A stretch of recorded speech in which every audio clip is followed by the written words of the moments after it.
Hello दोस्तों, कैसे हो आप लोग। तो दोस्तों मैं आप सभी का स्वागत करता हूँ आपके अपने त्रिदिगिरी 11th एंड 12th अकेडमी पे। दोस्तों आज की जो मेरी वीडियो होने वाली है, ये वीडियो बेसिकली आपके 12th स्टैंडर्ड के दोस्तों के लिए होने वाली है, जहां पर मैं आज कंप्लीट पोयम वन शॉट क्या आप सभी को क्या कवर करवाने वाला हूँ। नहीं, मैं नहीं मानता। अगर आपने ये पोयम समझ लिया तो बड़ ऑब्वियस सी बात है, कहीं ना कहीं पोइट्री सेक्शन आपके लिए बहुत ज्यादा सिंपल क्या बन जाएगा। ठीक है, अब यहाँ पे क्या करके चीजों की बात करते हैं और समझने की यहाँ पे कोशिश करते हैं। सबसे पहली चीज ये समझ लेते हैं कि पोयम को समझना क्यों जरूरी है। देखो एक चीज मैं बताता हूँ, जब हम प्रो सेक्शन की बात करते हैं तो प्रो सेक्शन में कैसा होता है, डायरेक्टली स्टेटमेंट दे रहे थे, हम वहां से आंसर उठा के डायरेक्टली हम लोग क्या कर सकते हैं, हम इनपुट कर सकते हैं। बट जब हम बात आपकी किसकी करते हैं, हम पोयम की करते हैं, तो पोइट्री सेक्शन में ऐसा नहीं होता है। ठीक है, अब डायरेक्टली जो एज इट इज लिखा हुआ एज इट इज उठा के नहीं लिख सकते, वहां पे आपको पोएम की समझ होना जरूरी बन जाता है, क्योंकि उसी के बेसिस पे आप क्या कर पाओगे, चीजों को अटेम्प्ट कर पाओगे। ठीक है, क्वेश्चंस को समझ पर कर पाओगे और अकॉर्डिंगली क्या आप आंसर्स क्या लिख पाओगे। अगर आपको चीजों की समझ नहीं रहेगी तो बट ऑब्वियस सी बात है, आप मात खा जाओगे, आप आंसर प्रॉपर्ली लिख नहीं पाओगे। तो अब आपको क्या करना है, किस तरीके से करना है, ये सारी चीजें मैं बताऊंगा। ठीक है, तो उसको ध्यान से सुना। और एक और चीज मैं बता दूं, इस वीडियो का जो टारगेट लाइक मैं दे रहा हूं, अगर आपने इस वीडियो का टारगेट लाइक और टारगेट कमेंट पूरा कर दिया तो मैं आपके लिए वन शॉट क्या लेके आ जाऊंगा, पूरे जो पीवाईक्यूज होंगे, पीवाईक्यू सॉल्व करके मैं बताऊंगा कि कौन सी क्या पीवाईक्यू है, कैसे हैं 2022 से लेकर 2025 तक के सारे। अगर आप चाहते हो कि वो पीवाईक्यू भी मैं लेकर आऊं तो प्लीज इस वीडियो का जो टारगेट लाइक दे रहा हूं, मैं ज्यादा नहीं दे रहा हूं, मैं 5000 का दे रहा हूं, और जो टारगेट कमेंट दे रहा हूं मैं वो 2000 का दे रहा हूं। अगर आपने ये पूरा कर दिया तो फॉर श्योर आपके लिए ये पोइट्री सेक्शन वाली भी चीजें भी आ जाएंगी। तो चलिए शुरुआत करते हैं और समझने की कोशिश करते हैं। सबसे पहली चीज अगर मैं बात करती हूँ, song of the open road, ये पोएम लिखी किसके द्वारा गई है, वॉल्ट व्हिटमैन द्वारा लिखी गई। क्या बोला है, A foot and a light-hearted, I take to the open road। क्या बोला गया है कि यहाँ पे जो पोएट है वॉल्ट व्हिटमैन में कह रहे हैं कि मैं बहुत ही हेल्दी और बहुत ही ज्यादा फ्रीली मैं क्या कर रहा हूं, मैं आपने इस ये जो ओपन रोड है, इस ओपन रोड पे मैं क्या चलना पसंद कर रहा हूं, इस रास्ते पे क्या निकल रहा हूं। Healthy free the world before me, the long brown path before me leading wherever I choose. अब यहाँ पे ये कहने का मतलब ये है कि अब यहाँ पे ये जो पूरी दुनिया है, ये दुनिया बहुत ही ज्यादा बड़ी, और ये दुनिया को मैं एक्सप्लोर करना चाहता हूँ। क्या करना चाहता हूँ, एक्सप्लोर करना चाहता हूँ। और ये जो एक लॉन्ग ब्राउन पाथ है, ये जो एक रास्ता है जो कि ब्राउन कलर का है, ये रास्ता कहीं ना कहीं मुझे जिंदगी में कई सारी एंडलेस अपॉर्चुनिटीज की तरफ लेकर जा रहा है, जिसे मैं अपनी जिंदगी में क्या करने वाला हूं, एक्सप्लोर करने वाला हूं। ठीक है, henceforth I ask not good fortune, I myself am a good fortune। यहाँ पे वो क्या बोलते हैं, अब से henceforth, अब से मैं एक किसी भगवान से विनती नहीं करता कि भगवान मेरी किस्मत अच्छी कर दे या फिर भगवान मेरा लक अच्छा कर दे। नहीं, अब ये चीजें मैं नहीं करता। अब मैं जानता हूं कि मैं खुद अपनी अच्छी किस्मत का लिख सकता हूं, और अच्छी किस्मत लिखने वाला कोई और नहीं, वो मैं खुद हूं, और मैं खुद ही क्या मेरी जिंदगी क्या अच्छी करूंगा। ठीक है, henceforth I whimper no more, postpone no more, need nothing done with indoor complaint libraries, querulous criticisms। यहाँ पे वो क्या बोलते हैं कि अब से मैं सिसक सिसक के रोता नहीं हूं, मैं चीजों को ये नहीं कहता कि मैं कल करूंगा, परसों करूंगा, अभी नहीं, ये आने वाले दिन पे करूंगा, ये चीजें नहीं कर सकता। अब वो मेरी आशाएं नहीं, मेरी ख्वाहिशें नहीं कि काश मुझे ये मिल जाता, काश मुझे वो मिल जाता, काश मुझे ये चीज मिल जाती या फिर वो चीज मिल जाती, इस तरह की ख्वाहिशें अब मैं नहीं रखता। Done with the indoor complaints library, querulous criticism, strong and content, I travel the open road। अब क्या कह रहे हैं, अब ये एक जो चीज थी कि मैं हमेशा लोगों से क्या करता था, अपनी कंप्लेंट्स करता था कि मेरे पास ये नहीं, इस वजह से मैं ये नहीं बन पाया, मैं ऐसा नहीं हूं, इस वजह से मैं ये चीज नहीं बन पाया, मैं वैसा नहीं हूं, इस वजह से ये चीज नहीं कर पाया। अब ये जो कंप्लेंट करने वाले जो फैक्टर्स होते हैं, तो उन सभी चीजों को मैंने अब बंद कर दिया है। क्या कर दिया, मैंने बंद कर दिया। अब मैं कंप्लेंट नहीं करता, मैं कंप्लेंट नहीं करता। अब मैं बहुत ही ज्यादा स्ट्रांग बन चुका हूं, और मैं इस ओपन रोड पे, मतलब इस दुनिया में क्या चलने के लिए तैयार हो चुका हूं, जहां पे दुनिया में जितनी भी अपॉर्चुनिटीज है, उन सभी अपॉर्चुनिटीजों में को क्या करूंगा, मैं अवेल करूंगा, और अवेल करके एक अच्छा खासा इंसान क्या बन के मैं निखर आऊंगा। दोस्तों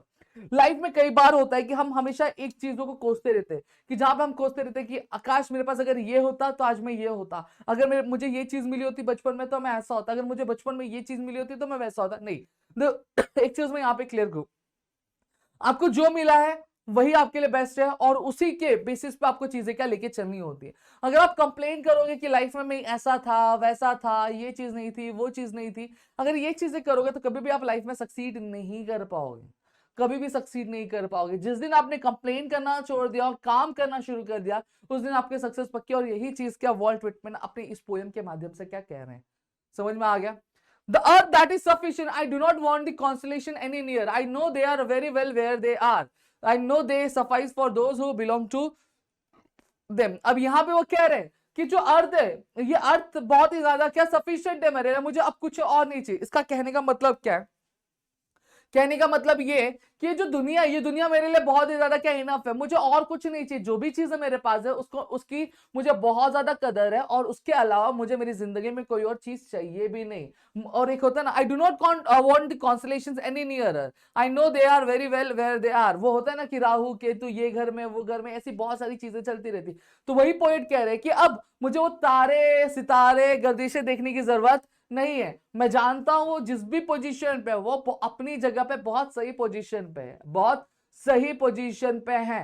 ठीक है, मुझे ये चीज बहुत अच्छे से पता हुआ है। I know they suffice for those who belongs to them, और मैं जानता हूं वो उन्हीं चीजों उन्हीं लोगों से ताल्लुकात रखते हैं जिनसे उनका ताल्लुकात होता है। मतलब सीधी सीधी बात है, जो लोग उसमें मानते हैं उनमें ही उनके लिए ही वो चीज मैटर करती है। मैं उन चीजों में मानता नहीं हूं। मैं जानता हूं अगर कहीं पे मेरा राहु, मेरा कोई केतु, मेरा कोई ग्रह कहीं भी लाई करता है, वो अपनी सही पोजीशन पे लाई करता है। वो मेरे रोने या धोने से कभी भी अपनी पोजीशन चेंज करने वाला नहीं है। वो चेंज होगा तो वो मेरी मेहनत से क्या होने वाला है। Still here I carry my old delicious burden. I carry them, men and women. I carry them with me wherever I go. I swear it is impossible for me to get rid of them. I am filled with them. I will fill them in return. अब यहाँ पे क्या बोला गया है? यहाँ पे ये बोला कि जो पोएट है वो ये कह रहे कि मैं जिंदगी में आगे तो बढ़ता जा रहा हूँ, लेकिन ऐसा नहीं है कि मेरी जो पास्ट की चीजें या फिर जो मेरी पुरानी चीजें मैं उनको भूलता जा रहा हूँ। ठीक है, उनको मैं भूलता जा रहा हूँ, ऐसा नहीं है। चाहे वो मैंने कुछ अच्छे कर्म किए होंगे वो भी मुझे याद है, अगर मैंने कोई बुरे कर्म किए मैंने वो भी याद है। दोनों ही चीजें हमें याद रखना बहुत ज्यादा जरूरी बन जाती है। लोग कहते हैं कि जो पीछे हुआ उसे भूल जाओ। नहीं, देखो मेरा मानना है कि जो भी चीजें पीछे हुई है या फिर आपके पास्ट लाइफ में, आपको भूलना नहीं चाहिए। क्यों नहीं भूलना चाहिए? रीजन क्या है? रीजन ये है क्योंकि कहीं ना कहीं वही चीज है जो आपको बार बार याद दिलाती है कि आपने पास्ट में ये गलतियां की और आपको इन गलतियों को वापस दोहराना नहीं है। और अगर आप उन चीजों को भूल जाओगे तो बट ऑब्वियस बात उन गलतियों को वापस दोहराओगे। अब ये चीज नहीं कि गलती कर ली, अरे बाप रे बाप, मैंने ये गलती कर दी वैसे ही गलती नहीं, ये सारी चीजें नहीं करनी है। समझ में आ गया? ये सारी चीजें नहीं रखनी है आपको बस एकदम बहुत ही ज्यादा रिलैक्स रहना। हाँ, मैंने ये चीजें की थी, क्यों की थी, किस लिए की थी, अब मैंने सोल्यूशन कर लिया, मुझे वो रिपीट नहीं करना, ये क्या। साथ ही साथ ये कह रहे हैं कि मेरे जो अच्छे लोग भी थे जिन्होंने मेरे साथ मेरी जिंदगी में अच्छा किया, उन्हें भी मैं क्या कर रहा हूं, मैं अपने साथ कैरी कर रहा हूं।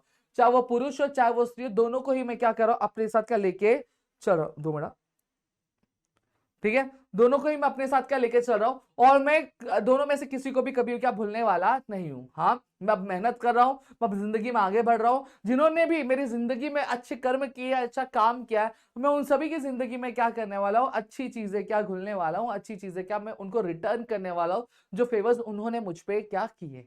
समझ में आ गया? ठीक है, तो ये हमारा पहला पोएम खत्म हो गया। पहला पोएम अगर मैं बात करूं, it was all about freedom के बारे में, अपॉर्चुनिटीज के बारे में, और पूरी जो लाइफ की जो कंट्रोल है वो एक इंसान का लाइफ का कंट्रोल उसके खुद के हाथों में रहना चाहिए, किसी और के हाथों में नहीं रहना चाहिए। इसी चीज के बारे में यहाँ पे बताया गया। चलो, अब मेरे ख्याल से आपको खत्म हो गया। जो जो यहाँ पहुंचा वहां 2 हाथ दे देना चैट सेक्शन में। ठीक है, नेक्स्ट अब बात करते हैं इंडियन व्यूवर्स की। अब इंडियन व्यूवर्स वाला पोएम क्या कहता है, चलो देख लेते हैं। इंडियन व्यूवर्स लिखा किसके द्वारा गया है? सरोजिनी नायडू द्वारा। अब इस पोएम में है क्या, वो थोड़ा सा विस्तार में मैं बता देना चाहता हूँ, फिर उसके बाद मैं आगे बढ़ता हूँ। इंडियन व्यूवर्स, इस पोएम की जब मैं बात करता हूँ, ये पोएम बेसिकली हमारे जो ओल्ड क्राफ्ट्समैन थे, ठीक है, हिस्टोरिकल क्राफ्ट्समैन थे, उनके बारे में हमें थोड़ा सा ग्लिम्स क्या देता है। जहाँ पे हमारी जो पोएटेस है जिनका नाम सरोजिनी नायडू है, एक बहुत ही जाना माना नाम है। ठीक है, हमारे फ्रीडम स्ट्रगल में भी इनका एक बहुत ही अलग ही पहचान था, बहुत यूनिक पर्सनालिटी थी। ठीक है, इनके बारे में हमें यहाँ पे क्या बतलाया गया।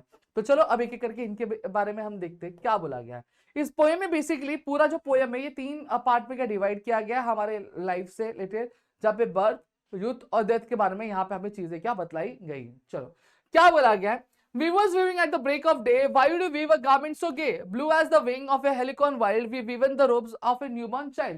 यहाँ पे क्या कह रहे हैं? यहाँ पे जो पोएट है सरोजिनी नायडू, वो आपके जो इंडियन क्या है, इंडियन वीवर्स है, उनसे क्या कर रही है, उनसे सवाल पूछ रही है कि weavers, why do you weave at the break of the day? Break of the day मतलब क्या होता है? सुबह के दिन, मॉर्निंग के टाइम पे तुम ये क्या करो, क्या ऐसा कौन सा गारमेंट क्या करो सुबह से वो बुन रहे हो? Why do you garments okay? और ये जो गारमेंट है, ये जो कपड़ा तुम बुन रहे, कपड़ा इतना कलरफुल क्यों है, इतना ब्राइट क्यों है?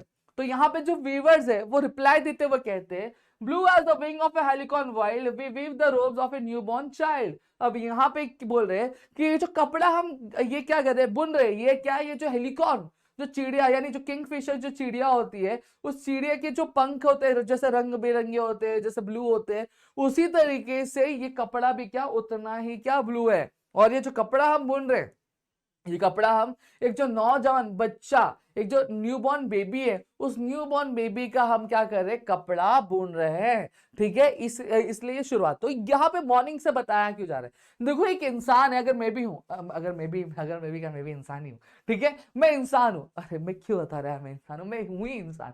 ठीक है, मैं वापस ठीक है चलो इंसान हूं मैं। ठीक है, अब इंसान हूं मैं, अरे हाँ मैं इंसान ही हूं। ठीक है, अब मैं जब पैदा, मेरी जिंदगी की शुरुआत कैसी हुई, मेरी जो जिंदगी की जो शुरुआत हुई वो कैसे हुई, जब मैं पैदा हुआ तब हुई। सही बात है कि नहीं बात है, जब मैं पैदा हुआ तभी मेरी जिंदगी की शुरुआत हुई, तभी तो मेरा लाइफ स्टार्ट हुआ। अब ऐसा तो मेरी जिंदगी नहीं, ऐसा नहीं है। तो जिंदगी की शुरुआत कैसे, मेरी पैदा होने की वजह से। और उसी तरीके से हमारी जो दिन की भी शुरुआत होती है वो कैसे होती है, वो सुबह होने से होती है। तो कहीं ना कहीं ये जो हमारी पोएटेस है सरोजिनी नायडू, इन्होंने क्या किया, मॉर्निंग को और एक इंसान के लाइफ के स्टार्ट को क्या किया, एक दूसरे से कंपेयर करके यहाँ पे क्या बताया हुआ है। इतना क्लियर हो गया। नेक्स्ट क्या बोला गया है, we were doing at a fall of night, why do we garment so bright. अब यहाँ पे वापस सरोजिनी नायडू जाती कहती है कि वीवर से पूछते तुम फॉल ऑफ नाइट मतलब इवनिंग, क्या फॉल ऑफ नाइट मतलब क्या होता है, इवनिंग। ये इस इवनिंग के टाइम पे तुम इतना ब्राइट गारमेंट क्यों वीव कर रहे हो, किस लिए वीव कर रहे हो। ठीक है, वहीं पे जो वीवर्स है वो रिप्लाई करते हुए कहते हैं, like the plumes of a peacock purple and green we weave the marriage veils of a queen. यहाँ पे कहते हैं कि ये जो कपड़ा हम वेव कर रहे हैं ये क्या है, पर्पल और ग्रीन है। किस तरीके से पर्पल और ग्रीन है, एक जैसा मोर का पंख होता है ना, ये मोर का जो पंख होता है, उस मोर की पंख के जितना ये सुंदर है और उसमें जिस तरीके से पर्पल और ग्रीन कलर रहता है, उसी तरीके से ये जो कपड़ा है जो हम वीव कर रहे हैं ये भी क्या उतना ही पर्पल और उतना ही क्या ग्रीन क्या यहाँ पे है जो हम बोल रहे हैं। और ये कपड़ा हम किसी और चीज के लिए नहीं बोल रहे हैं, हम जो एक लड़की, एक जो क्वीन है, ठीक है, एक जो क्वीन है, उस क्वीन की शादी का जोड़ा हम यहाँ पे क्या कर रहे हैं, बोल रहे हैं। समझ में आ गया। तो ये क्या कौन कहता है, ये व्यूअर्स क्या कहते हैं। अब यहाँ पे कपड़ा जो है वो शादी का जो जोड़ा है वो शाम के टाइम पे क्यों बुना गया। देखो एक चीज होती है, अब हम सब युद्ध में आ गए, मैं भी जवान हो चुका हूँ। ठीक है, अब मेरी भी शादी विधि हुई, मस्ती करो। ठीक है, और मेरी भी शादी विधि होगी। तो ये कब होता है, वो युद्ध में होता है। वो कब होता है, युद्ध में होता है, जहां पर कहीं ना कहीं ये डिस्क्राइब करना चाहते हैं कि अब जो एक जो ह्यूमन है अपने युद्ध में पहुंच जाता है, जहां पर उसका एक नई जिंदगी स्टार्ट होती है। बट ऑब्वियस सी बात है, एक जब इंसान शादी के पहले की एक अलग जिंदगी होती है, शादी के बाद की एक जिंदगी नई स्टार्ट होती है, चाहे वो एक मेल हो चाहे वो एक फीमेल हो, दोनों की जिंदगी क्या बदलती है। ठीक है, और यहाँ पे इस चीज को इवनिंग से क्यों कंपेयर किया गया, क्योंकि कहीं ना कहीं अगर हम 24 घंटे की बात करें तो हमारे 24 घंटे का जो बीच का जो टाइम होता है वो इवनिंग का टाइम होता है। क्या होता है हमारे इवनिंग का टाइम, क्या होता है हमारे दिन, शाम और रात का मिडल एज क्या होता है, इवनिंग होता है। इस वजह से हमारे यूथ के टाइम को, हमारे यूथ के एज को किससे कंपेयर किया उन्होंने, इवनिंग में, क्या इवनिंग से कंपेयर क्या किया है। और रात में ही क्यों बताया है, रात में शादी का जोड़ा का ही एग्जाम्पल क्यों किया, क्योंकि रात में हमारे यहाँ पे शादी रात में होती है मोस्टली। डर इतना पार्ट क्लियर हो गया। Next, we were swimming solemn and still, what do we wave in the moonlight chill। अब यहाँ पे वापस से जो आपकी जो सरोजिनी नायडू होती है वो देखती है कि जो वीवर्स है बहुत ही ज्यादा सोलेम मतलब क्या होगा, बहुत ही ज्यादा सीरियस और कहीं और ना ध्यान देते हुए क्या करते हैं, वीव क्या करते जा रहे हैं। वो क्या पूछती है, why do weave in the moonlight chill. तो यहाँ पे सरोजिनी नायडू उनसे पूछ रही है कि तुम इतनी रात को चांद की रोशनी में, इतनी ठंड में कौन सा कपड़ा बुन रहे हो। तो यहाँ पे वीवर वापस से बहुत ही दुखी होके क्या कहते हैं, जवाब देते हैं, white as a feather and white as a cloud. यहाँ पे बोल रहे कि ये जो कपड़ा है कि जिस तरीके से एक जो पंख होता है, एक जो पंख ही जितना सफेद होता है और जैसे क्लाउड वो जितना सफेद होता है, we weave a dead man's funeral shroud। और यहाँ पे हम क्या करें, एक मरे हुए इंसान का, एक मुर्दे इंसान का हम क्या करें, हम यहाँ पे उसका कफन क्या बूंद रहे हैं। ठीक है, अब देखो ये चीज यहाँ पे बताइए, हम इंसानों की जो लाइफ का वो दी एंड क्या होता है, वही होता है जहां पे हमारी जो लाइफ होती है वो एंड हो जाती है, यानी हमारी जो डेथ होती है वो क्या होता है, हमारा एंड होता है। उसी तरीके से एक दिन का भी समाप्ति कब होती है, जब रात हो जाती है तब। सही बात है। तो यहां पे सरोजिनी नायडू ने इस तरीके से हमारे लाइफ के 3 स्टेजेस को कंपेयर करके बताया, जहां पे मॉर्निंग को उन्होंने हमारे बर्थ से कंपेयर किया, जहां पे इवनिंग को उन्होंने हमारे मिडिल एज से कंपेयर किया, और जहां पे नाइट को उन्होंने हमारे डेथ से क्या कंपेयर करते हुए इस पोयम में हमें पूरी की पूरी चीजें यहाँ पे क्या समझाई हुई। समझ में आ गया? तो यहाँ पे ये पूरी चीजें मेरे ख्याल से आपको समझ में आ गई। होप सो ये पोएम आपको बहुत ही अच्छी तरीके से समझा होगा। अब बढ़ते हैं हमारे अगले पोएम की तरफ। मैं बहुत ही सिंपल तरीके से अच्छी तरीके से समझाने की कोशिश कर रहा हूँ। होप तो आपको चीजें समझ में आ रही होंगे मेरे दोस्तों। ठीक है, चलो अब आगे बढ़ते हैं।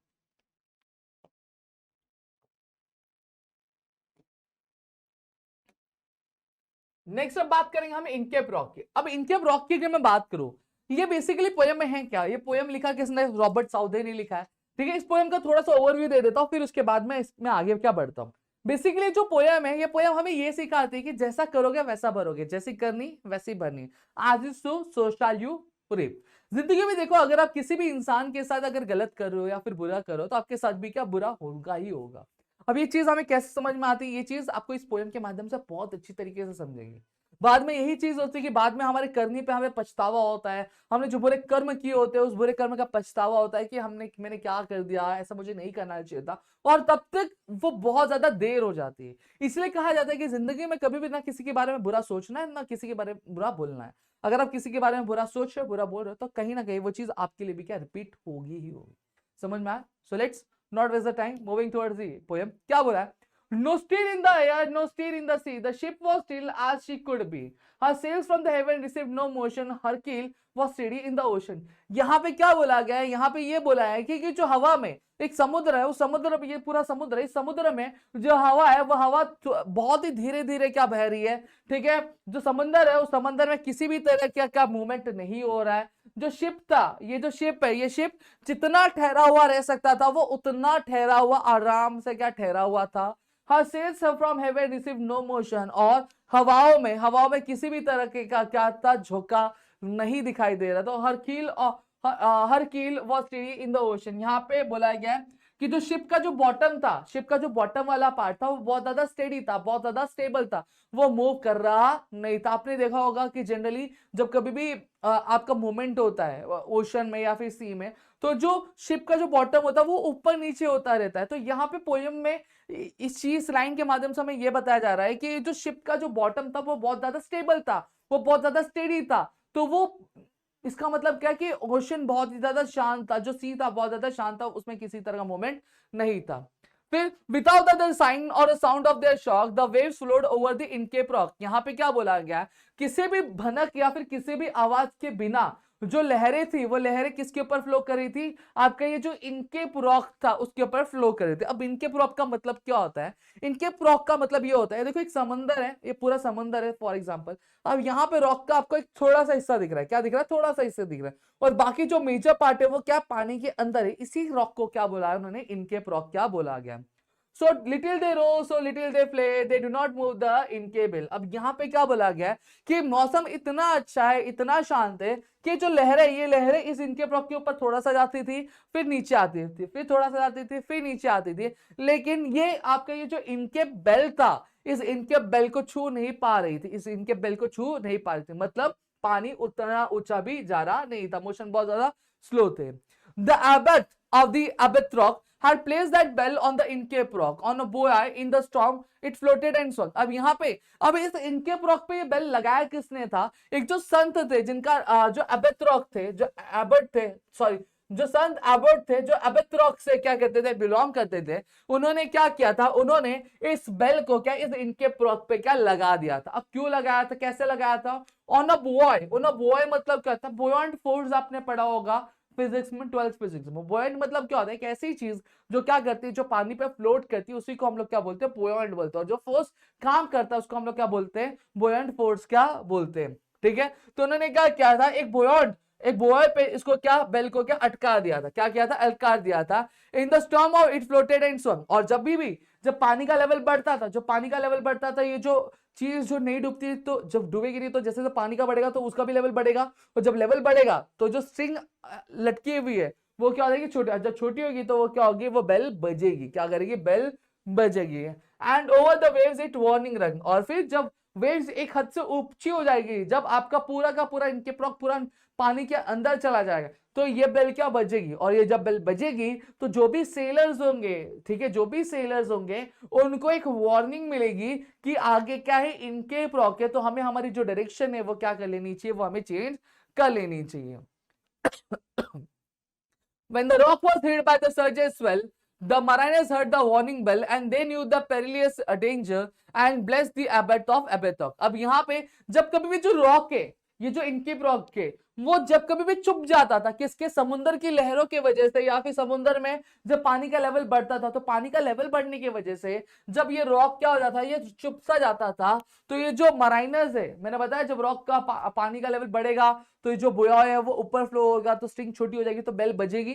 उसी तरीके से जब ये पानी का लेवल ऊपर चले जाता था, तो ये जो बेल है, ये बेल क्या बजती थी, और ये जब बेल बजती थी ये एज अ वार्निंग बेल बजता था, किसके लिए, जो भी मराइनर्स होते थे उनके लिए। और जब जो मराइनर्स होते थे, जो सेलर्स होते थे, जब इस बेल को सुनते थे, इस बेल की आवाज सुनते थे, तो उनको पता चल जाता था कि आगे इनके प्रॉक है, जो कि एक बहुत बड़ा खतरा है, तो वो अपने डायरेक्शन क्या कर लेते थे, चेंज कर लेते थे, और फिर जो एबॉट थे एबेथ रॉक के, उनको क्या आशीर्वाद देते थे, उनके लिए दुआ करते थे। समझ में आ गया? तो यही चीज यहाँ पे बोली गई है।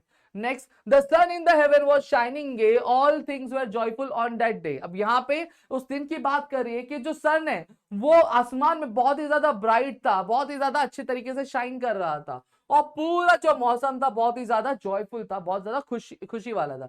The seabirds screamed as they wheeled around and there was joyance in their sound. जो seabirds होती थी, seabirds क्या कर रही थी, पूरे समंदर के आसमान में क्या कर रही थी, अपने पंख फैला के बहुत तेजी से क्या उड़ रही थी, बहुत तेजी से क्या उड़ रही थी। जो सी बर्ड्स क्या कर रही थी, चहक रही थी, चिल्ला रही थी, आवाजें निकाल रही थी, और उनकी आवाजों से समझ में आ रहा था कि वो बहुत ज्यादा खुश है, वो बहुत ज्यादा क्या खुश है। समझ में आ गया?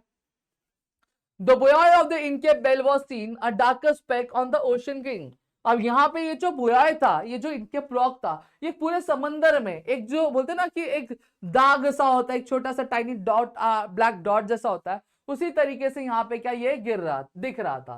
Sir Ralph the rover walked his deck and he fixed his eye on the darker speck. अब यहाँ पे सर राल्फ रोवर जो कि एक पायरेट थे, जो लुटेरे थे, ये अपने जो शिप होती है, शिप के सबसे स्टार्टिंग वाले जो ऊंचा वाला हिस्सा था, उस पे जाते हैं, उस पे जाके ये क्या करते हैं, उस इनके रॉक को क्या देखने लगते हैं, और उनकी जो नजर है वो इसी पे क्या टिकी रहती है।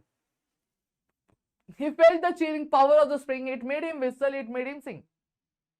ये जो मौसम था, इस मौसम के वजह से कहीं ना कहीं जो पायरेट थे सर राल्फ रोवर, इनका भी जो मूड था बहुत ही ज्यादा अच्छा हो गया था। ये सीटी बजा रहे थे, गाना गाता हे हे हे हे हे, तो उसी तरीके से ये भी क्या करते थे, सीटी बजाते और गाना गा रहे थे। His heart was mirthful to access, but the rover's mirth was wickedness.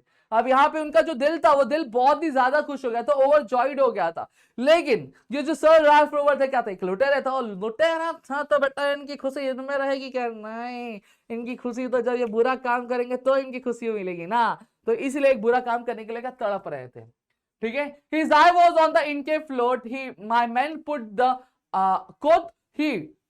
put out the boat and rowed me to the Incape rock. यहाँ पे अब उनकी जो नजर थी, वो नजर पड़ गई थी उस इनके बेल पे, उस इनके फ्लोट पे, तो इन्होंने अपने आदमियों से, कोत मतलब क्या बोलना, ठीक है, उन्होंने अपने आदमियों से बोला क्या करो, छोटी जो बोट है उस बोट को उतार के मुझे कहा उस इनके रॉक के पास क्या लेके चलो, and I plug the about of the Abeth rock. और ये जो चीज है, ये जो मुझे बहुत ज्यादा दर्द करे, इसको मैं काट दूंगा रे।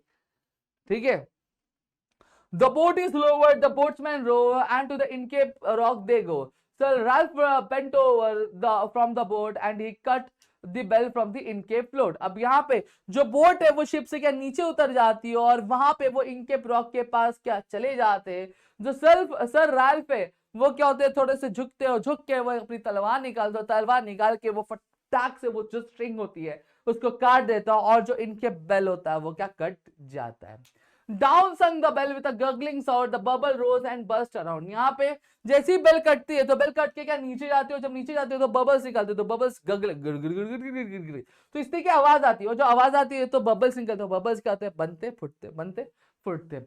Quoth Sir Ralph the rover, Sir Ralph, the next who comes to the rock won't bless the abbot of the abbot rock.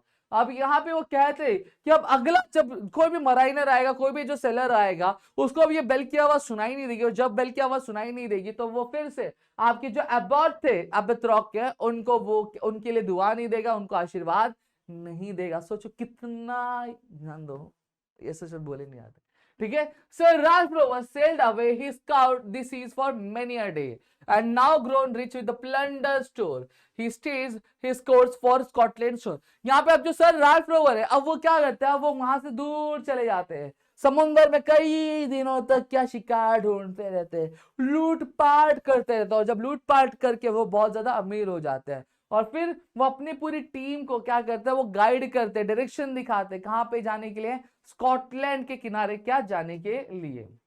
So thick a haze overspread the sky, they cannot the see sun on the sky. और धीरे धीरे क्या हुआ, उसी दिन आपका ये पूरा का पूरा जो एनवायरमेंट था, उस एनवायरमेंट में पूरा का पूरा क्या फॉग क्या फैल गया, तूफान जोरों का आ गया. ठीक है. The wind had blown a gale all the day, at evening it had died away. अब यहाँ पे धीरे धीरे क्या हो गया, धीरे धीरे पूरा का पूरा क्या आ गया, फॉग छा गया, और एक तूफान सा क्या हो गया, समुद्र में क्या उठने लग गया. On the deck the rover takes his time, so dark it is they see no land.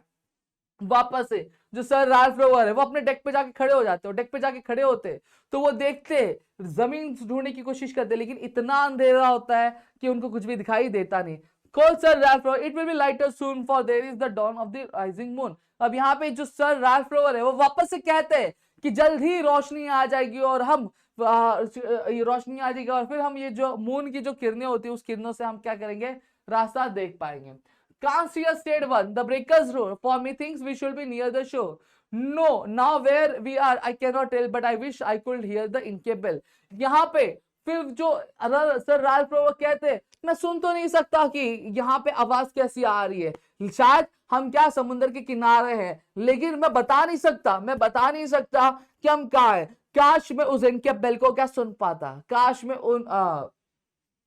उस इनके बेल को सुन पाता. अब वो क्या हो रहे हैं, जो सर राल्फ रोवर है वो पछता रहे.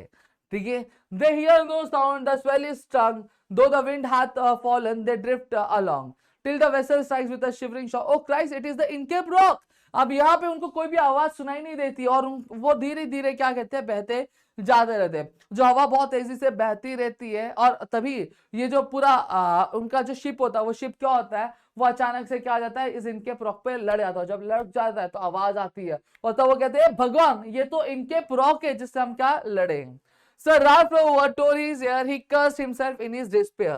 The waves rush in every side, the ship is sinking beneath the tide. अब यहाँ पे जो सर राल्फ रोवर है वो अपना बाल पकड़ के बैठ जाते हैं, यार मैंने क्या कर लिया, मैंने मेरे पैरों पे ही कुल्हाड़ी मार ली. और यहाँ पे जो लहरें, वो लहरें धीरे धीरे क्या आ जाती है, फटाफट आपके पूरे शिप में क्या बैठ जाते हो, और जो शिप होती है वो धीरे धीरे क्या नीचे जाने लगती है. But even in his dying fear one dreadful sound could the rover hear. अब हालांकि वो जब मर भी रहे थे तभी भी उनको क्या एक बहुत ही डरावनी की आवाज सुनाई दे रही थी. Sound as if with the Inchcape bell, एक ऐसी आवाज जो शायद इनके बेल की थी. The devil below was ringing his knell. यहाँ पे जो शैतान था, वो शैतान क्या कर रहा था, वो क्या कर रहा था, बेल बजा के बता रहा था किसी की मौत आई है. समझ में आ गया. तो यहाँ पे ये पूरा का पूरा पोयम था जो मैंने यहाँ पे आपको एक्सप्लेन किया. होप्स आपको यहाँ पे पूरी चीजें ये क्लियर हो गई होंगी. स्टिल अगर आपको कोई डाउट है तो मुझे जरूर बताना कमेंट सेक्शन में. ठीक है. चलो अब आगे बढ़ते. दद्दो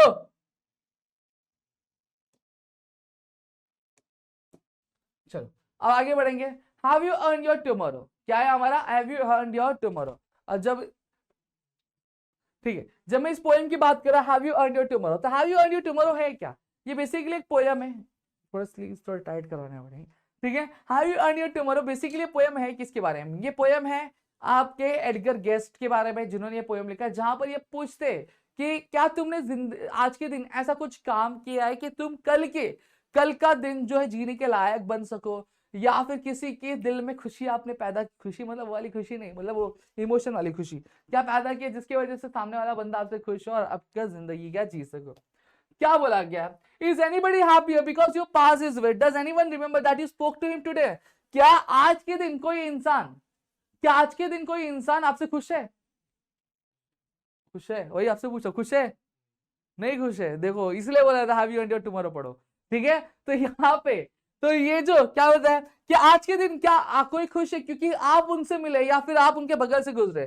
क्या तुम्हें कोई याद कर रहा है, क्यों, क्योंकि तुमने आज उससे बहुत अच्छी तरीके से बात किया. This day is almost over and its toiling time is through. अब ये जो पूरा जो दिन है वो खत्म हो चुका है, जहां पे तुमने आज बहुत ज्यादा मेहनत क्या की है। Is there anyone to utter now a kindly word of you? क्या इस पूरी दुनिया में कोई एक ऐसा इंसान है जो तुम्हें याद कर रहा हो, तुम्हारे बारे में कुछ अच्छा कह रहा होगा?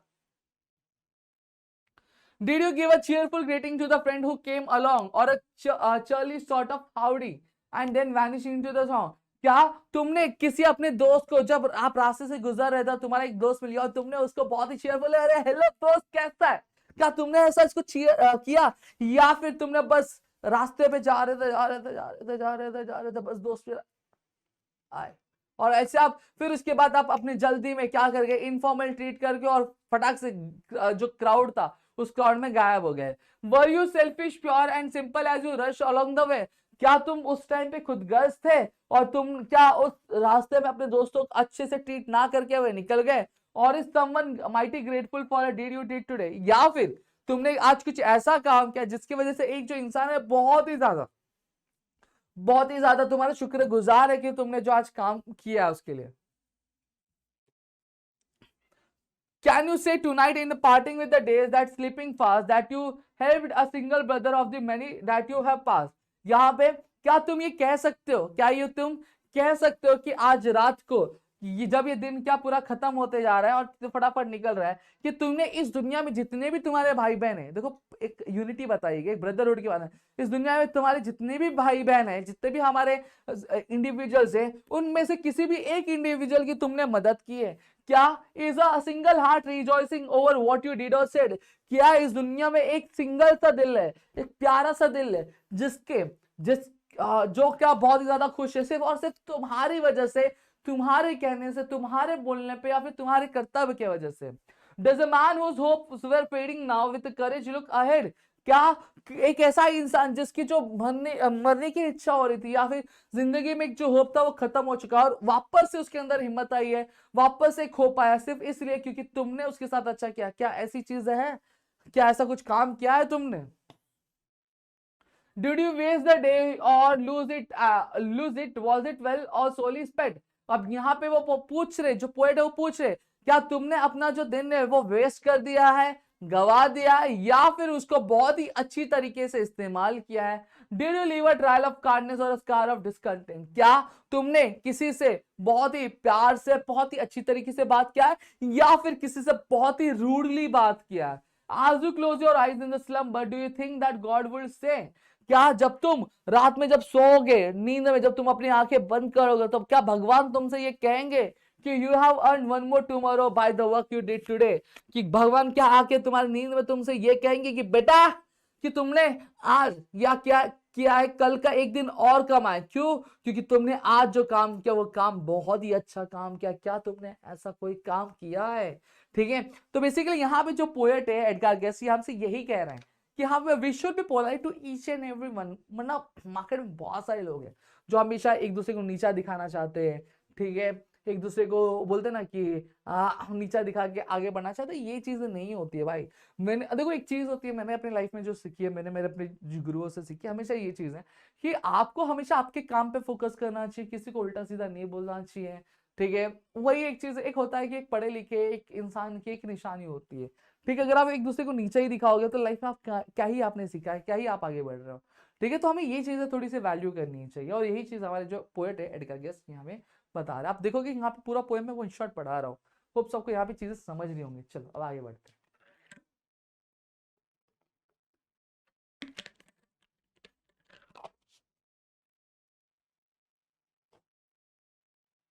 चलो moving towards the next poem, क्या है हमारा? Father returning home. चलो फादर रिटर्निंग होम, क्या बोला गया? Father returning home. ये पोएम किसके बारे में है? ये पोएम लिखा है दिलीप चित्रे ने। दिलीप चित्रे अगर मैं बात करूं एक बाइलिंगुअल पोएट है, ठीक है। और एक और चीज आता है, इन सभी की जो अप्रिसिएशन मैंने ऑलरेडी रिकॉर्ड कर दी और उसकी लिंक मैं डिस्क्रिप्शन में दे भी दे रहा हूँ, तो चेकआउट भी कर लेना, ठीक है। तो फादर रिटर्निंग होम ये जो पोएम है लिखा किसने? दिलीप चित्रे ने। क्या लिखा हुआ है? जहां पे उन्होंने बताया एक लोनली पर्सन के बारे में बताया, एक अकेले इंसान के बारे में बताया कि कैसे वो सोसाइटी से इग्नोर्ड हो जाता है, बहुत ज्यादा आइसोलेटेड हो जाता है। इस चीज के बारे में यहाँ पे हम देखने वाले। क्या बोला, चले लिखते। My father travels on the late evening train, standing among the silent commuters in the yellow light. यहाँ पे क्या बोल रहे हैं, यहाँ पे जो दिलीप चित्र वो कह रहे हैं कि मेरे जो पापा है वो देर इवनिंग में, लेट इवनिंग में क्या ट्रेन से ट्रैवल कर रहे हैं, और वो कि standing among the silent computers मतलब क्या हो गया, और वो ट्रैवल ऐसे लोगों के बीच में कर रहे हैं जो शांत बैठे हुए हैं और जो रेगुलर बेसिस पे ट्रैवल करते हैं, और वो भी अपनी जॉब से क्या थके आ रहे हैं, अपने घर की तरफ क्या लौट रहे हैं, और लाइट कैसी, लाइट बहुत ज्यादा डिम लाइट में क्या ट्रैवल कर रहे हैं. Sabab slide past his unseeing eyes, his shirts and pants are soggy and his black raincoat.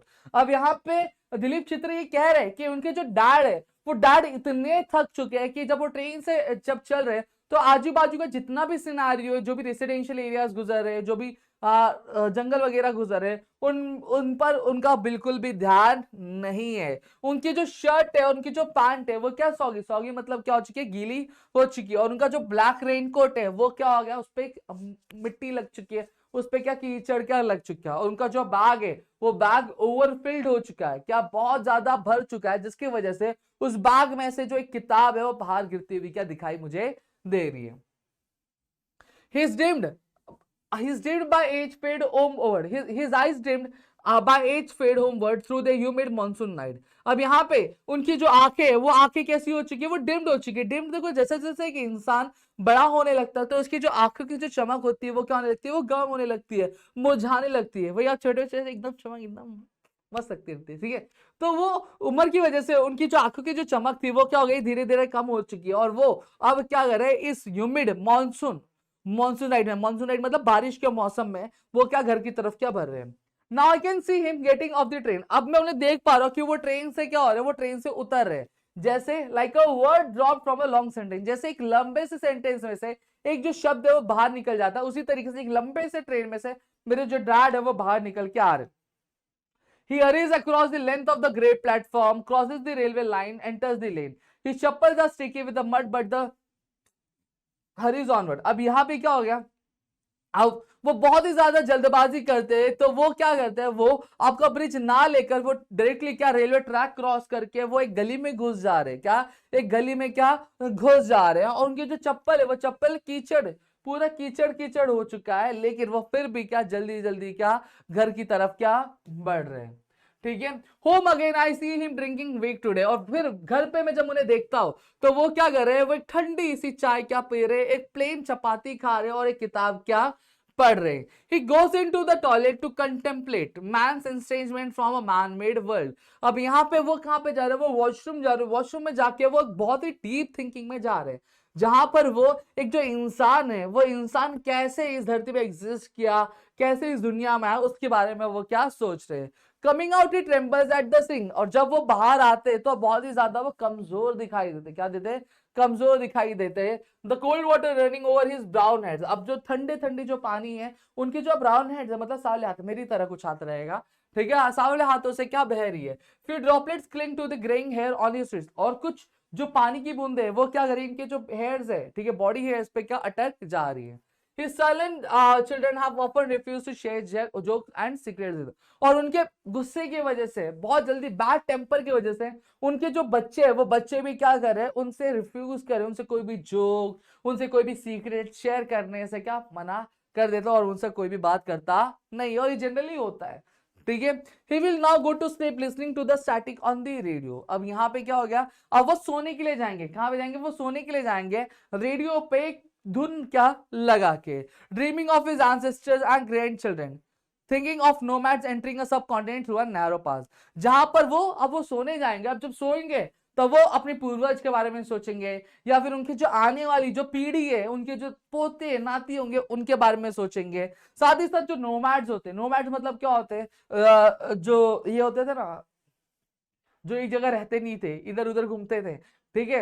अरे यार मैं नाम भूल गया, being a history teacher I am not remembering the name, very shameful, ठीक है. जो नोमैड्स मतलब बेसिकली जो हंटर्स और गैदरर्स हुआ करते हैं, now I got the word, ठीक है. जो हंटर्स और गैदरर्स होते थे, never stayed at a single place, वो हमेशा रोम करते, तो उनके बारे में सोच रहे हैं कि वो कैसे वो एक कॉन्टिनेंट से दूसरे कॉन्टिनेंट में क्या हुआ, एंटर हुए, इस चीज के बारे में यहाँ पे वो देख रहे हैं. सुन याद करें, समझ में आ गया. तो यहाँ पे एक ये पेरेंट के बारे में बात की गई, ये एक्चुअली एक इंडियन फादर के बारे में बात की है. इंडियन फादर कुछ ऐसे होते we never understand their feeling. वो दिन भर काम के रहते हैं, थके हुए रहते हैं, उनके कंधों पे बहुत सारी जवाबदारी होती है, ठीक है, तो वो ज्यादा बात नहीं करते, वो गुस्से में रहते हैं, बहुत ज्यादा स्ट्रेस रहते हैं, उनसे बच्चे भी बात करने के लिए बहुत ज्यादा घबराते हैं, वाइफ भी जो रहती है वो घबराती रहती है उनके गुस्से की वजह से। और बट ऑब्वियसली बात है, ये समझना है। बट नाउ आज के वाले टाइम पे अगर बात करो, आज थोड़े बहुत क्या हो गए, चिल्ड हो गए फादर्स, चिल्ड हो गए, ठीक है, क्योंकि now they understand the feeling, clear हो गया कि फैमिली टाइम भी होना चाहिए। तो ये चीज है। चलो नेक्स्ट अब बात करते हैं मनी की।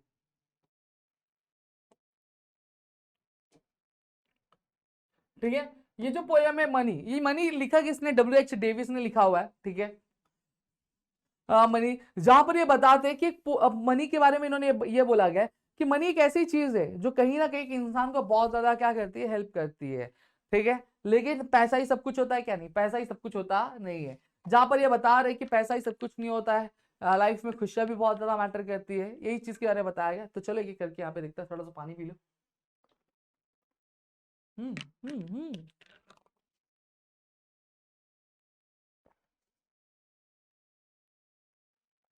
चलो लेट्स स्टार्ट।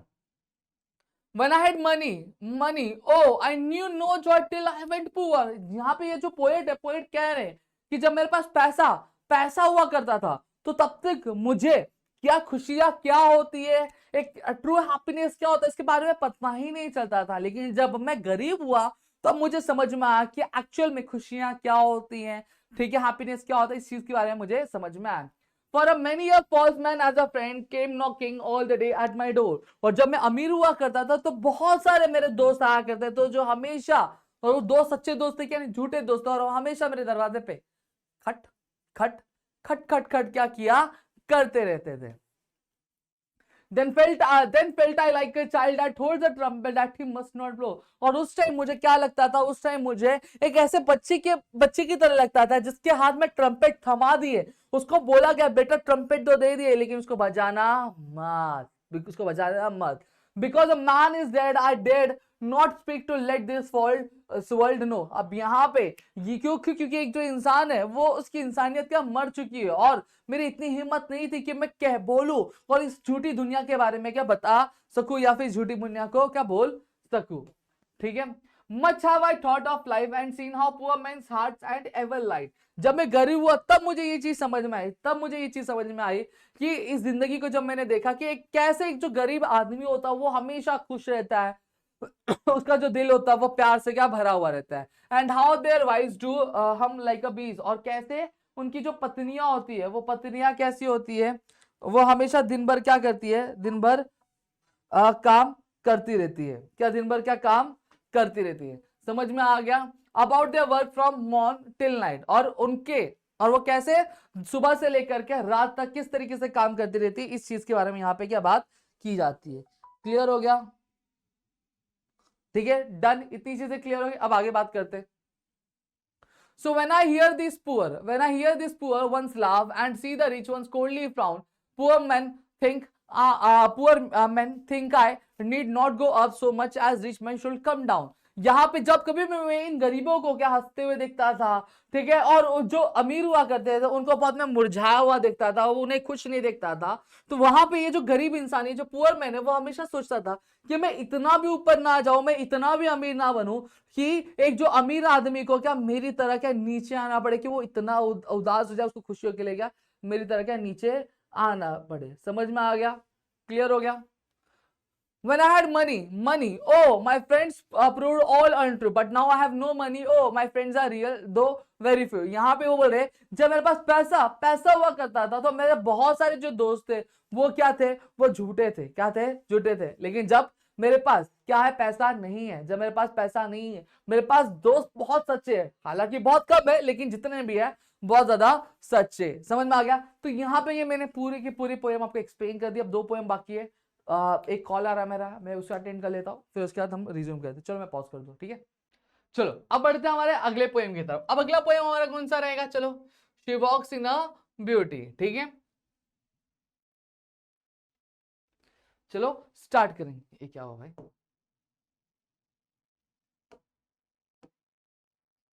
तो अब अगला पोएम हमारा जो 2.7 पे, ठीक है, जिसका नाम क्या है, she walks in a beauty. तो चलो एक एक करके चीजों की स्टार्ट करते हो, समझने की कोशिश करते हैं। सबसे पहली चीज यहाँ पे अगर बात करो, she walks in a beauty like the night of the cloudless climes and the starless skies. ठीक है, यहाँ पे कहीं ना कहीं ये जो पोएट है, पोएट क्या कर रहे हैं, एक जो लड़की है उस लड़की की खूबसूरती के बारे में बता रहे हैं कि वो कितनी खूबसूरत है, कितनी अच्छी है, उस चीज के बारे में यहाँ पे बता रहा है। बहुत से लोगों का दिल खुश हो जाएगा। ठीक है, जहां पे वो कहते हैं कि she walks in a beauty like the night of the cloudless climes and the starry skies. जहां पर वो ये चीज कह रहे हैं कि ये जो लड़की है, ये लड़की इतनी खूबसूरत है कि जहां पे जिस तरीके से एक जो रात होती है, वो रात कैसी होती है, वो जब रात पूरा जो आसमान होता है, पूरा आसमान साफ होता है और जितने भी तारे क्या दे रहते हैं आसमान, वो सभी दिखाई देता है और उस वजह से पूरा जो आसमान जितना सुंदर दिखता है, उसी तरीके से ये लड़की क्या खूबसूरत है।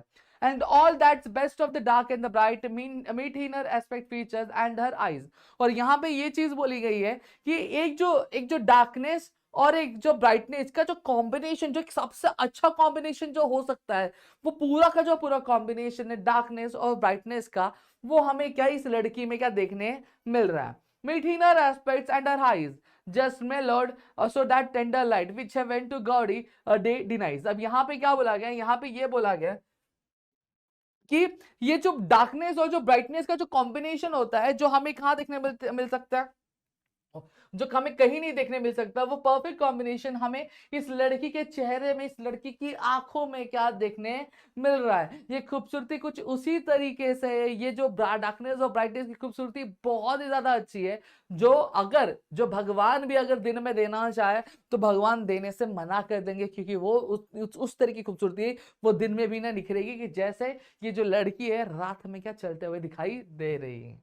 ठीक है, one shade the more one ray the less had half impaired the nameless grace. अब यहाँ पे क्या बोला गया, यहाँ पे ये चीज बोली गई कि एक परत एक परत डार्कनेस की ज्यादा है या फिर एक परत ब्राइटनेस की कम, अगर ये थोड़ा भी ऊपर नीचे होता तो ये जो पूरी की पूरी जो खूबसूरती है, खूबसूरती क्या हो जाती है, एकदम बेकार हो जाती है।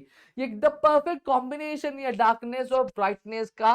ठीक है, जो कहीं ना कहीं ये जो ऐसी ब्यूटी है, ये इस खूबसूरती, ये ऐसी ब्यूटी है कि जो शब्द कम पड़ जाएंगे इसकी खूबसूरती को क्या करने के लिए, गवाह करने के लिए या फिर बयां करने के लिए।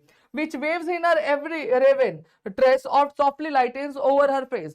जो ये स्किन की जो खूबसूरती, इतनी ज्यादा खूबसूरती कि शब्द ही कम पड़ जाए। और ये चीज हम उनके ये जो जुल्फे होती हैं, ये जो बाल होती है, जो जुल्फे होती है, इन जुल्फों में हम देख सकते हैं, जो घनी काली घटाएं वाली जो जुल्फे है, इनमें हम देख सकते हैं कि जो जुल्फे उनके चेहरे से होते हुए क्या हमें दिखाई दे रही है। where thoughts with express how pure how dwell the dwelling place। यहाँ पे उनके ये जो एक्सप्रेशन है, उनके जो माथे है, उनके जो आईज है, वो इतने ज्यादा एक्सप्रेसिव है, जो कहीं ना कहीं ये बयां कर रहे हैं, ये कहीं ना कहीं बयां कर रहे हैं कि ये सिर्फ ऊपरी से खूबसूरत नहीं, ये अंदर से भी बहुत ज्यादा क्या खूबसूरत है। And on that cheek and over the brow so soft so calm yet eloquent. अब उनके जो चेक्स है, उनके जो माथे हैं, उनके जो आईब्रोज है, वो इतने काम है, इतने शांत है, फिर भी जो है बहुत ही ज्यादा एक्सप्रेसिव है। ठीक है, the smiles that wins the tints that glow but tell of days in goodness spent. अब यहाँ पे ये जो चेहरे पे इनकी जो एक स्माइल है, ये स्माइल क्या करती है, दुनिया में जितने भी लोग हैं उन सभी का जो दिल है वो जीत लेती है, और इनका चेहरा देखने के बाद लोग क्या जाते हैं, बहुत ज्यादा खुश क्या हो जाते हैं। A mind at peace will all below the heart whose love is innocent। अब यहाँ पे इनका जो दिल है, इनका जो दिमाग है, बहुत ही ज्यादा शांत है, बहुत ही ज्यादा शांत। और दिल तो मानो इनका दिल में जो प्यार है बहुत ही ज्यादा मासूम है, बहुत ही ज्यादा इनोसेंट है। समझ में आ गया? तो ये लड़की के बारे में क्या किया है, ये पूरे के पूरे पोएम में क्या यहाँ पे बताया गया। No next moving ahead towards the next poem, that is, लगा ही नहीं है भाई, लगा ही नहीं, रुको मैं लगा लू फटाफट। ठीक है, चलो अब फटाफट स्मॉल टाउन्स एंड रिवर्स हम लोग फटाफट कर लेंगे, और हमारा लास्ट पोएम, और यहाँ पे हमारा पूरा पोएट्री सेक्शन क्या हो जाएगा, एंड हो जाएगा। तो चलिए स्टार्ट कर। ठीक है, small town always remind me of death, my home town lies calmly the trees, it is always the same in summer और winter with the dust flying और the wind howling down the deep valley. यहाँ पे ये क्या कह रही, जो ममंग दाई है, इस पोएम की जो पोएट है, वो ये कह रही कि मेरा जो होम टाउन है, मेरा जो स्मॉल टाउन है वो कहाँ, वो हमेशा मुझे एक क्या डेथ की याद दिलाता रहता है, क्या डेथ की याद दिलाता है। हालांकि जो मेरा होम टाउन है वो कहाँ पे लोकेटेड है, वो ऐसी जगह लोकेटेड है जहां पे पूरा जो सराउंडिंग है वो नेचर से घिरा हुआ है, वो पेड़ों से घिरा हुआ है, वो पहाड़ों से घिरा हुआ है, और वो हमेशा सेम रहता है, चाहे वो गर्मी हो चाहे वो ठंडी हो, फिर भी वो हमेशा सेम रहता है, उसमें मुझे कोई भी चेंजेस दिखाई देता नहीं। और वहां पे जो हवाएं हैं वो अभी भी जो खाई में क्या एक आवाज करती हुई क्या वो बहती होती हुई दिखाई देती है। The other day someone died in the dreadful sad we wept, ठीक है, looking at the sad breath of tube races, life and death only the rituals are permanent। यहाँ पे फिर जो मवन दाई है वो एक ऐसे दिन की बात कर रही है जहां पे वो किसी एक इंसान की जब उनके होम टाउन में डेथ हो जाती है और जब उसका जो फनरल डे होता है जब उसको वो अटेंड करती रहती है, तो उस दिन की बात करती रहती है जहां पर हर कोई जो क्या कर रहा था उस इंसान के मरने पे क्या रो रहा था, उस इंसान के मरने पे क्या रो रहा था। और वो उस जो ट्यूब रेसेस मतलब क्या होता है, जब एक इंसान मर जाता है तो उसके ऊपर जो फूल चढ़ाए जाते हैं सर्कल में, उसको यहाँ पे वो कह रही है, उसको देखते हुए उनको ये रियलाइज होता है कि जो जिंदगी है, जिंदगी मरना है जीना है, मरना है जीना है, ये सारी चीजें क्या टेम्पररी है, ये होती है फिर खत्म होती है खत्म होती है। लेकिन यहाँ पे सिर्फ जो एक चीज जो परमानेंट रह जाती है वो क्या होती है, वो परंपरा है, वो रीति रिवाज क्या रह जाते हैं, परमानेंट रह जाते हैं। The river has a soul. In the summer, it cuts through the land like a torrent of grief. Sometimes I think it holds its breath, seeking a land of fish and stars. यहाँ पे जो poet है वो कह रही है कि कहती है कि जो नदी होती है उस नदी की भी क्या अपनी एक आत्मा है, अपनी एक आत्मा है, जहां पर वो गर्मी के समय में क्या करती थी, जब उस नदी में उस रिवर में बहने वाला जो पानी, उस पानी का जो रुख है वो क्या कर देती है, वो कम कर देती है, क्या कम कर देती है, ताकि जो उसके होम टाउन के जो लोग हैं वो क्या हो जाए, वो उदास हो जाए, या फिर अगर मैं बात करूं निराश हो जाए, परेशान हो जाए। और कभी कभी तो मुझे ये लगता है कि वो ऐसा जानबूझ के करती है, वो ऐसा जानबूझ के करती है, और वो एक ऐसी जगह ढूंढती रहती है जहां पर वो उसका जो पानी उसने जो होल्ड करके रखा है उसे वो छोड़ सके, जहां पे जितने भी मछलियां होती है, जितने भी साज होते हैं, उन सभी को क्या वो पानी मिल सके। ठीक है। The river has a soul, it knows, stretching past the town, from the first drop of rain to the dry earth and a mist on the mountain tops. The river knows the immortality of the water. या वापस ये कहते हैं कि जो एक river है, एक जो नदी है, उसकी अपनी एक आत्मा है, उसकी एक अपनी आत्मा है जो उसके बारे में क्या बहुत अच्छी तरीके से जानती है। ठीक है। जहां पर वो टाउन के पास के भी बारे में जानती है, जहां पर वो ये भी जानती है कि जो पानी है, पानी का कभी भी खत्म नहीं होता है, कभी भी मरता नहीं है, इमॉर्टल है, अमर है। ठीक है। जहां पर उसकी जो शुरुआत होती है वो भले वो पानी जो बारिश होती है, बारिश की पहली बूंद से लेकर अर्थ के ड्राई होने तक, ठीक है, चाहे वो जो माउंटेन्स होते हैं, जो पहाड़ होते हैं, पहाड़ के ऊपर जो एक ड्रॉप होता है या फिर जो फॉग होता है, उन सभी में ये जो पानी होता है, ये पानी अपना फॉर्म चेंज करता रहता है, लेकिन कभी भी मरता नहीं है। तो यही पे बताइए।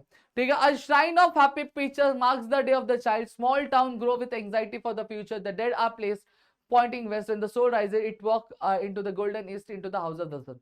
यहाँ पे वो क्या बोलती है, वो यहाँ पे ये बोलती है जो मेमोरीज है, ये मेमोरीज हमेशा उनको उनके बचपन के बारे में क्या याद दिलाती रहती है। ये जो छोटे छोटे टाउन्स है, ये क्या कहती है, अपने फ्यूचर के डर के एंजाइटी में क्या होते हैं, बड़े होते रहते हैं। और जो डेड्स होते हैं, जो मरे मुद्दे होते हैं, उन्हें वेस्ट की तरफ पॉइंट किया जाता है, ताकि जब आत्मा निकले तो डायरेक्टली क्या जो गोल्डन ईस्ट है उस डायरेक्शन में क्या कर सके, जा सके। In the cool bamboo restored in the sunlight like life matters like this. अब यहाँ पे ये जो बाम्बू है ये जो बाम्बू है, जो बरियल मतलब जो जहां पे मुर्दों को गाड़ा जाता है, जो कब्रिस्तान होता है, उस कब्रिस्तान के बाजू में क्या किया गया है, स्टोर करके रखा हुआ है, जहां पे ये बताती है कि ये जो सनलाइट है, जो कूल बाम्बू है, ये क्या करती है, अपने अंदर जो सनलाइट को क्या करती है, रिस्टोर करती है। क्या करती है, रिस्टोर करती है। उसी तरीके से एक जो जिंदगी होती है वो भी क्या बहुत ज्यादा मैटर करती है।